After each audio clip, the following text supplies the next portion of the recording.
तो हमारे साथ मुंबई से जुड़ रहे हैं द बोनस के एडिटर अंशुमन तिवारी जी। सर बहुत बहुत स्वागत है आपका। सर आज कौन से बड़े बड़े खबरें रहेंगी जो साफ तौर पे ना सिर्फ बाज़ारों पर बल्कि दुनिया भर के यहाँ पे हम लोग कहें कि असर डालते हुए दिखेंगे?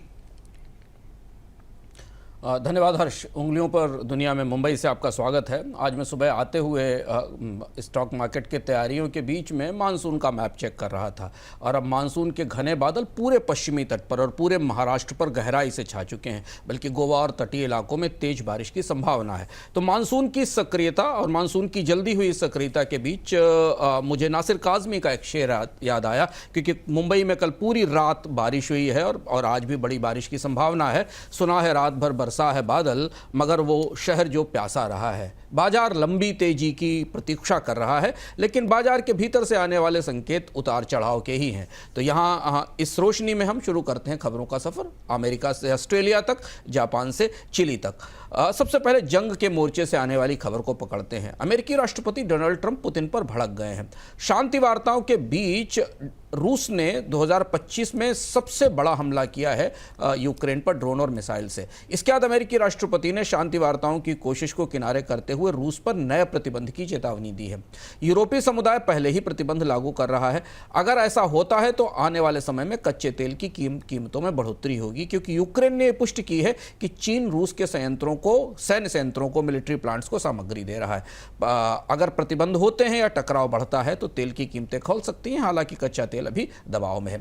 अमेरिकी बॉन्ड मार्केट की खबर यह है कि मूडीज के डाउनग्रेड का असर कॉर्पोरेट बॉन्ड्स पर कम पड़ा है, लेकिन सरकारी बॉन्ड्स की यील्ड चढ़ी हुई है। टूटता हुआ डॉलर, चढ़ती यील्ड ग्लोबल निवेशकों को अमेरिकी बॉन्ड से दूर कर रही है। बाजार को ये संकेत मिल रहे हैं कि जापान, जर्मनी, यूके और अमेरिका में इस हफ्ते 10 और 30 साल के बॉन्ड्स की जो नीलामियां होंगी उनमें निवेशक ऊंची यील्ड की मांग करने वाले हैं और यही सबसे बड़ी चिंता बाजारों की है। जापान से खबरें थोड़ी चुनौतीपूर्ण है। बैंक ऑफ जापान की सालाना बैंकर कॉन्फ्रेंस चल रही है, जहां महंगाई, मंदी और बॉन्ड यील्ड की चिंताओं पर चर्चा होनी है। इधर जापान के वित्त मंत्रालय से कल एक महत्वपूर्ण बयान आया, जिसने बताया कि कमजोर येन और जापानी कंपनियों के विदेश में अधिग्रहण से जापान की विदेशी संपत्तियां और निवेश रिकॉर्ड $3.73 ट्रिलियन पर पहुंच गए हैं। लेकिन 34 साल में पहली बार ऐसा हुआ है कि विदेश में जर्मनी के एसेट्स जापान से ज़्यादा निकल गए, यानी जर्मनी ने विदेश में ज़्यादा निवेश किया है जापान की तुलना में।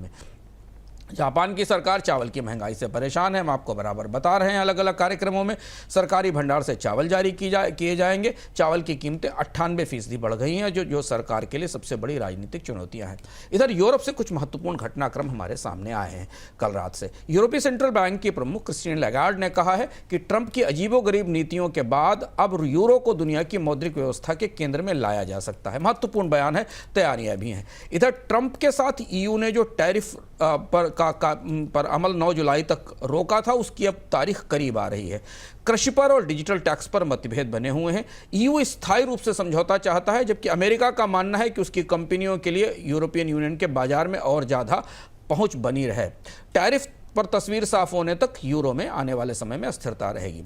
यूरोपीय अर्थव्यवस्थाओं में उत्पादन और ग्रोथ घटने का दबाव भी है, जिसका असर हमें मुद्राओं पर दिखाई देगा। इधर यूरोप से ही एक और खबर, फ्रांस के राष्ट्रपति मैक्रों वियतनाम की यात्रा पर हैं और वहां से वो एयरबस के लिए अच्छी खबर लाए हैं। वियतजेट, जो कि फ्रांस की जो वियतनाम की एविएशन कंपनी है, उसने एयरबस के लिए 20 विमानों का सौदा किया है। बोइंग के मुकाबले अब एयरबस भी अपने राजनीतिक रसूख के सहारे, सरकारी रसूख के सहारे ऑर्डर जुटाने की कोशिश कर रही है। मगर ज़रा ठहरिए, बाजारों को प्रभावित करने वाली सबसे बड़ी खबर चीन से आई है। चीन के प्रीमियर ली क़ियांग ने विश्व व्यापार में बढ़ते बिखराव और टैरिफ के खिलाफ नए तरीके के इमरजेंसी प्रोविजंस की घोषणा की है, जो चीन में पहली बार देखा गया है। चीन ने कहा है कि वो उद्योगों को अब सीधे वित्तीय प्रोत्साहन दिए जाएंगे, मौद्रिक नीति को और उदार किया जाएगा, हाईटेक, ग्रामीण और उपभोक्ता क्षेत्रों के लिए कर्ज का समर्थन बढ़ाया जाएगा। चीन का केंद्रीय बैंक रिजर्व रेशियो और ब्याज दरों में कटौती कर सकता है, इस बात के संकेत हैं। लोई इंस्टीट्यूट का एक ताजा अध्ययन भी आया है, जो बताता है कि विकासशील देशों में अब चीन बैंकर की जगह ऋण वसूलने वाला महाजन बन गया है। 2025 में दुनिया के गरीब देश संयुक्त तौर पर चीन को सबसे बड़ा कर्ज भुगतान करेंगे। एशिया से दो और जरूरी खबरें लेकर आगे बढ़ते हैं। इंडोनेशिया ने ब्याज दरें स्थिर रखी हैं और दूसरी एक अच्छी खबर एशियाई बाजारों से आई है। एशिया केंद्रित हेज फंड जिन्हें अप्रैल में बड़ा नुकसान हुआ था, मई उनके लिए अच्छा बीत रहा है और इसलिए एशियाई बाजारों में निवेश बढ़ने के आसार हैं। भारतीय बाजारों में लौटते विदेशी निवेशक इसका संकेत है, क्योंकि एशिया फोकस्ड हेज फंड्स अपनी रणनीति को अब आक्रामक कर रहे हैं। कमोडिटी बाजार की तरफ चलते हैं। ब्रेंट क्रूड 65 पर और WTI $62 के आसपास, इसके नीचे है प्रति बैरल पर। रूस से प्रतिबंध बढ़ते हैं तो बाजार में उठापटक दिखाई देगी। अमेरिका में ऑफशोर तेल उत्पादन बढ़ने के आंकड़े आए हैं, जिसके कारण WTI पर और ज्यादा दबाव रहेगा। डॉलर की कमजोरी के साथ सोना स्थिर और मजबूत है। क्रिप्टो बाजार में बिटकॉइन पर हल्का दबाव दिख रहा है। इथीरियम में स्थिरता के संकेत मिल रहे हैं। विदेशी मुद्रा बाजार से सबसे बड़ी खबर पाउंड स्टर्लिंग के साथ आई, ब्रिटेन की मुद्रा के साथ, जो 2022 में सबसे ऊंचे स्तर पर पहुंच गया।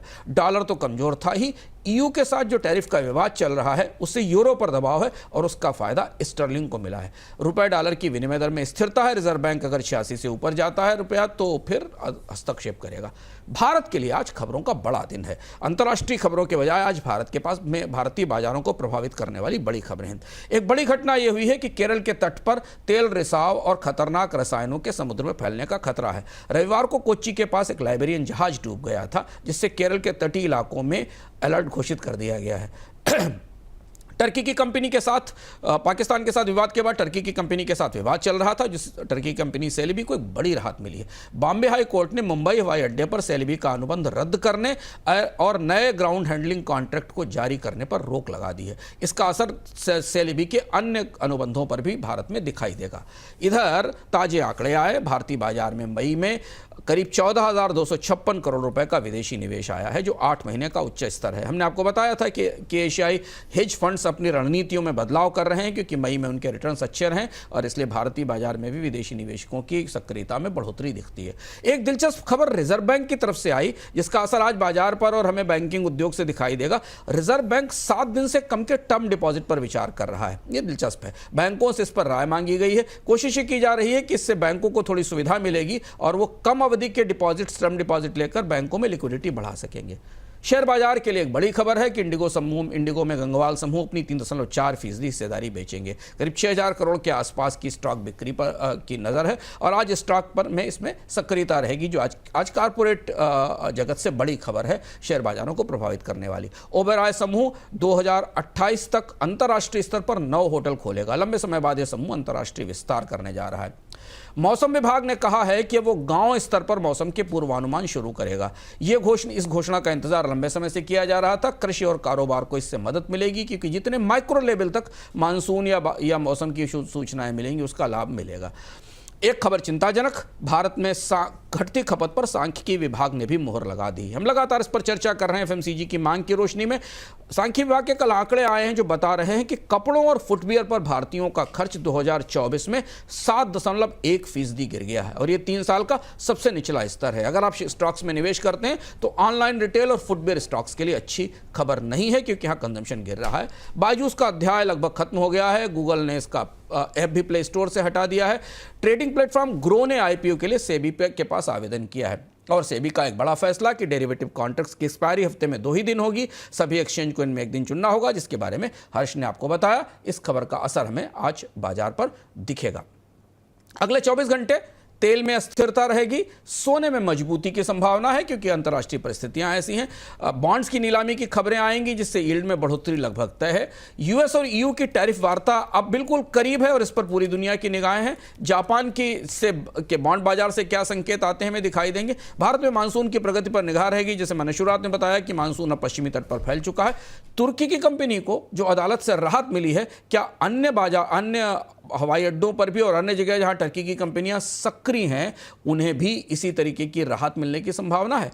इंडिया विक्स में बढ़त और उतार चढ़ाव एक और उतार चढ़ाव के एक नए दौर की तरफ इशारा कर रहा है। उंगलियों में पर दुनिया में आज इतना ही। वापस चलते हैं हर्ष के पास, नोएडा स्टूडियो। बिल्कुल सर, बहुत बहुत धन्यवाद सर। तमाम तरह की जानकारी आपने हमारे व्यूअर्स के साथ साझा करी और इम्पोर्टेंट जो दुनिया भर में जो संकेत मिल रहे हैं उससे किस तरीके से यहाँ पे एक अच्छी रणनीति बनानी चाहिए निवेशकों को, खासतौर पर यहाँ पे भारतीय बाजारों के लिए। तो तमाम जानकारियाँ साझा करने के लिए सर बहुत बहुत धन्यवाद।